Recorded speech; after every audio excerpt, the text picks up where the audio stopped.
ভারতীয় ও মার্কিন কূটনীতিকরা আগামী মাসে ওয়াশিংটনে ভারতের প্রধানমন্ত্রী নরেন্দ্র মোদী এবং মার্কিন প্রেসিডেন্ট ডোনাল্ড ট্রাম্পের মাঝে একটি দ্বিপাক্ষিক বৈঠক আয়োজনের চেষ্টা করছেন। বৈঠক আয়োজনের আলোচনার বিষয়ে জানান ভারতীয় এমন দুটি সূত্র বুধবার ব্রিটিশ বার্তা সংস্থা রয়টার্সকে তথ্য জানিয়েছে।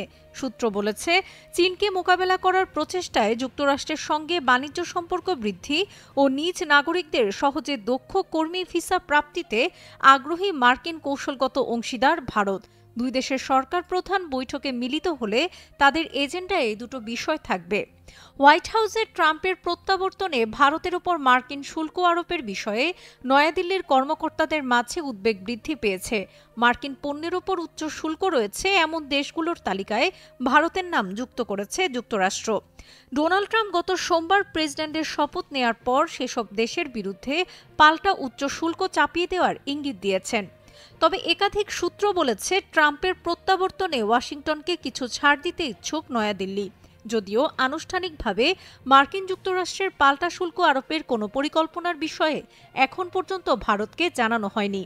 ভারতে মার্কিন বিনিয়োগ আকর্ষণ করার জন্য প্রণোদনা দেওয়ার বিষয়েও চিন্তাভাবনা করছে দিল্লি। ডোনাল্ড ট্রাম্পের ক্ষমতায় ফেরার পর একেবারে শুরুর দিকে নরেন্দ্র মোদীর সঙ্গে বৈঠক হলে তা মার্কিন প্রেসিডেন্টের নতুন মেয়াদে দ্বিপাক্ষিক সম্পর্কে ইতিবাচক সূচনায় সহায়তা করবে বলে আশা প্রকাশ করেছেন কর্মকর্তারা। যুক্তরাষ্ট্রের প্রেসিডেন্টের ক্ষমতায় থাকাকালীন 2020 সালের ফেব্রুয়ারিতে ভারত সফর করেছিলেন ডোনাল্ড ট্রাম্প। ওই সময় মোদির নিজ রাজ্য গুজরাটের আহমেদাবাদের ক্রিকেট স্টেডিয়ামে 1 লাখেরও বেশি জনতার উপস্থিতিতে ট্রাম্পকে স্বাগত জানান ভারতের প্রধানমন্ত্রী। সেখানে ভারতের সঙ্গে যুক্তরাষ্ট্রের অবিশ্বাস্য বাণিজ্য চুক্তি করার প্রতিশ্রুতি দিয়েছিলেন ট্রাম্প।